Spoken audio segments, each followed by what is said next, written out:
warwaadigan kashkashlayn ee kelmadaad mar tiraahdo midii kaabir ahayd kolna aan odhanayni ma kaftankii kalamaane kulmiyad ku barbaartay qofba meesha karaysa waa inuu ka hadlaayo taada haygu kabix aga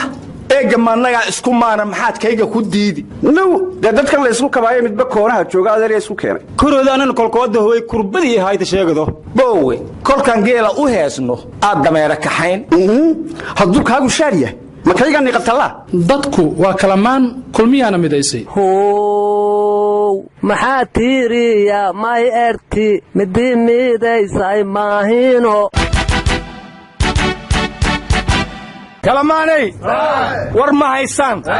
xaaladdu waa adkaatay koobi cusub ay yimid war qolada heestaa koobiga qaado falaashee ku wataane kuwaan falaash ma haystaan war koobiga cusub ee kalamaan la koobiyey wasiir maarayaan ka dhigaysanaynaa sidaas awgeed waxaanu furaynaa iyadana 3 maalmood ee soo socda bilaabaynaa barnaamij cusub oo la dhaho iskumaan dadka Soomaaliyeed waa iskumaan waxay kulligood rabaan dawlad waxay kulligood rabaan nabad waxay kulligood rabaan nolol ay kulligood rabaan sharaf taas baa fanaaniin iyo wariyayaal iyo dad isu tagay oo tayo fiican lihi ka samayn doonaan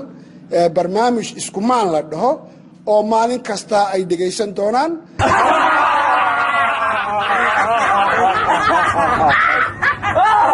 adduunyo waaba kiyaabnay aakhir ilaahu nin kiyaabaday yaa allah adduunka taankaan kale waa idimay masheerow maangabana alla ilaahay wasiir maareeye laba xilliyood Soomaaliland inuu yahay ayaa halka ka cadaatay waanu nugu bannaan yahay allow anaka naftigeena waa naga bannaan yahay war kalamaan haddii raadiyo kulmiya ka bata isku maan raadiyo muqdisho ka bata dhagaysi leemayga shal bedelan yihiin shay u qortaana war Soomaalidu waxay ku maamaadaa maan rag waa mudacyo afkood marka aadana isku maana cidii keenta iyada macallin noo war 6 maalin marka kalamaan qabanno baan jimcaha isku maan qaban jirnay wax cusub in la keenay ahayd marka magacu waa koobiye mid kale miyaa la waayay war dawlad ma taqaaniine waxay u baahato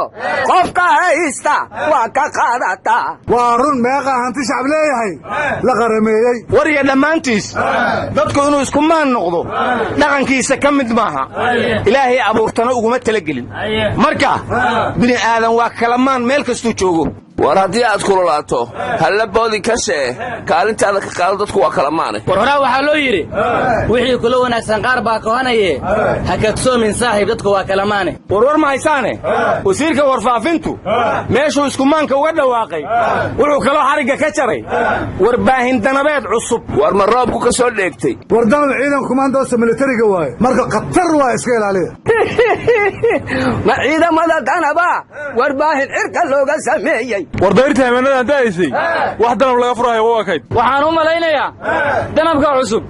in iskumaan lagu dayn doono war ciyaartan derbiga ma waxay dhex maraysaa kalamaan iyo iskumaan war kalamaan iyo iskumaanba hal maskax bay ka yimaadeen maskax islaameedna laba koobiyey waa la fakara aryaadaha war ma haysiina baarlamaanka shalay wuxuu ansixiyay shuruuc badan gudoomiye muud ayaa kala tuuray miya war gudoomiye muud waxba u tixaaye wax ma kala tuuro war ajandii maadhu baarlamaanka la horgeynayay daaqarsoon UNESCO wadatay kan yaawati aryaadaha warka hanaga dhexgelinay waxa la ansixiyay hindisa sharciyeedka dakhliga dalka kaasna hadii la ansixiyay ogaadhahe deyntina waa la cafiyahay warnamiya umaysin laha waana dirdaaran oo langeer likleeger mungurda soo leeri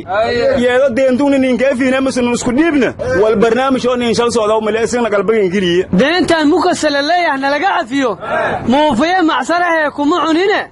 sana lagu yeesh aryaa war ma haysida deyntan dadka nool iska dhaafa kuwa dhintay lagu leeyahay la yiriimina wax walna ka fududayha shib naga dheh walaal Jamhuuriyadda Soomaaliland Baystein lagu maray waliya bil Soomaaliland haday inkirtay lacagtaas annagana inaan deyn la kulahay are ili bogdayka bekaasoo hungolki badal mudug warkay dheegasan wallahi billahi Soomaaliland haday inkirtay wallahi baan ku dhaartay in anagana nolol ku leeyahay xabadna la kulmala hadii aan galmudug nahay ki war baarlamaanka waxay dhaheen baarlamaanka sagaalaad iyo shaqaalihiisii haddaan lacagtooda la siin maanta kadib xisaab xil agtan lama keeni karo baarlamaanka sagaalaad asagu ma waalayahay wadanka hadda rabaa ajnabigi deyn inuu ka cafiyo la rabaa xageeyigi deyn ku yeelanayaan waraan iscafinna hana la cafiye aryaadaha maxaa idin waalaya waddankaanu haddaanuu barwaaqa nagaha oo wasiirka batroolku wuxuu yidhi lama sanaan ku soo saaraa batroolka haddaad qayladii buuqa naga joojisaan war dawladdeedana hal sano u harsan yahay ma cimri dheerasimiya war qabyadooda ha dhammaystirtaane maad u dhaaftiin ereygaas xasan shiikhoo la yimid aa laga diidey aana aan qodaa qof damboo laga yeelaayo ma jirta arrooda war dadka baanan shaagdo aan hel sagaaro aana ma leehan qayloodana noo dhaaf wareedhaha ayaantan xildhibaan faarax cabduqaadir xagee ka bax kaalay ra'iisul wasaare khayre kalamaan markuu ku soo biiraya dadkoo dhan buu u sheegay ma ka baxay mise weli xilin buu ka yahay mar kasta waxaa loo baahan yahay inaan laga harin dawladda farmaajaysan iyo mustaqbalka khayraysan war ma haysiine aniga waxaan u hambalyaynayaa madaxweyne dani ma imaaraadku lacag ka soo heli imaaraadka ku dhimo warka weynaa jireen naga sug warkaa naga dhex gelin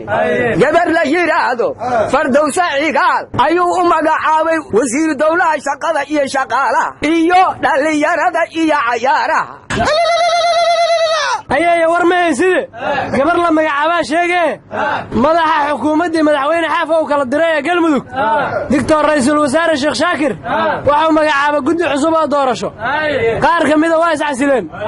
inta u soo hartana meelay gaari doonaan lama oga maandhow aniga puntland aan kuu sheegay ayaya mawliidaa soo dhowaa lagu yidhi war ma haysaane galmudug nabadiyo nolol iyo sufa isku haya midkoodna ma tanasulo war ma haysaane jubbalandba laba guddi oo doorasho waa tii laga magacaabay marka galmudugna waa iska baraajayne warwar ma oshiidane galmudug khilaafaadkiyeeda aadi ahayti jubbaland dayshilaymaha koobiyu warwar ma haysiine madaxweyne sayid axmed madoobe laba madaxweyne ku-xigeen oo magacaabay laakiin waxaa la yaab leh kuwiisii hore unbuu ku soo celiyey riyaadaha waxaan maqli jira nin dooran doorta ha u dhahdeen dadka si loo dambaajiha intuu kuura kuwiisii hore inuu magacaawdo isaguba waa isagiiye mugga wax isbedelaana wax bedelmaane waraal sayid axmed madoobe runtiisu weli siqada maylaarayna mangan isla goradaana jaantiya masla helaayan waraadha war ma haysaane warkii hore war soo dhaaf anugu waayahan dawladda waxaan ku taageersanaa wadahadalkii ay ka geli diidda arrimaha badda oo ay tidhi sharcigaan ku kala baxaynaa hadda waxaan ka baqayaa isbeddel inuu dhaco sababtoo ah maraykanka waxay leeyihiin soomaaliya iyo kenya wadahadal inay arrimahooda ku dhammaystaanan ka shaqaynaynaa oo dacwada maxkamadda adduunka laga soo celiyo waana mirkii soomaaliya muddada dheer diidanayd aryaadhaha maraykan hawshan yaa u dirsada inuu kenya nooga hiiliha heewees ka muuqataa maaninkaa ka yeelayna ma waadanse maqli jirin horaa waxaa loo yidhi how majaabeesa meel kaaley ka muulax leeyihiin maraykankana meel kaalow ka muulaxay raaba ma ka yeelayno maxaa sharciga lagu diidayaa war nimiyow maraykanka baasaboorjay madawiina waabata tariigay maynoo daba weydiiyeen dabarooga anigu waxaanba ka shakiyey markii mar kastaba la dhahay dacwada dibaa loo dhigay war gabadhii abuukaatayaasha dacwadda badda ugu firfircooneed danjire cali siciid fiqi wuxuu yidhi 4 bilood ka horay madaxweyne farmaajo la soo xiriirtay waxayna tidhi hallay fasaxo bankiga adduunkan shaqo ka helay waana uu ka aqbalay war gabadha makeenya iyo maraykanka aad sheegaysaana laaluushay war sidii dib loogu dhigay dacwada ayay caajisay gabadha wasiirka arrimaha dibadduba qaramada midoobey shaqo ka helaa la yidhi wuxuuna noqonayaabaa la yidhi safiirka qaramada midoobey u qaabilsan arrimaha suudaan hadda runku suga waa xantii aryaxanu waa xaaraani xad nagala jerisa waryaalaheena dhegaysta gudoomiyaha mucaaradka xisbiga wadani ee Soomaaliland madaxweyne Biixi ayuu eedayn culus u jeediyey waxaanu yidhi guddidan doorashada ayuu khilaaf weyn ka dhex abuuraya waaban yaabaybe ma madaxweynihii dhammaa ayaa khilaaf hurinaya oo kaalay madaxweyne Muuse Biixi wadani maahan miya adeero garan mayside ciraa wadaniya arooda war mahaysiina dadka dhimirka meel lagu xanaaneeyo aanin sii jig leeloo lahay kala loogu sii nafta laga qaaday kadibna ciidanka booliiska ogaaday meeshii waa la soo xiray marka ani waxaan bala yaabanahay wadaadada nooc kasta ma dadka iskiga dilaayeen war ayaan dhawadba Nairobi meel dhalinyarada qurbaha laga soo celiyo Soomaalida lagu xanaaneeyo ayaa la ogaaday dadka in lagu dilo markaas la soo xiray war macallimiinta dugsiyadu sida ay wax u dilaan sax maaha war waxaas waa dil dadbane ayada waxay ku jirtaa la yiri wajanta foodeeda garta shacabka shacabku waa u siman yihiin guud ahaantiba gaddaan maahan go'aan dawladeed guul wadaynta ha ka dhigin wax kuu gaara iyo geelnin leeyahay war gabagaan xildhibaan fiqi miyaa tiri aryaadaha waxaa la yidhi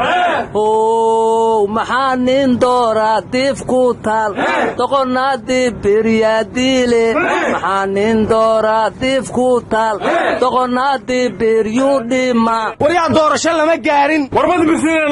warya diifkaas ku gabto ay tilankada badarka siiyaan yaaluhulas allaan badana kama tagayna wax kastoo la sheega arrada wallaahi inaanan ictiraaf ka helayn annaguna maqaamka muqdisho waa lama huraan cidna ka yeelmayna badda xeerjaja baa la gelinaya waryaadaha qararaxda nagala tag naga tago bayo baasha balaa leedinka xijaab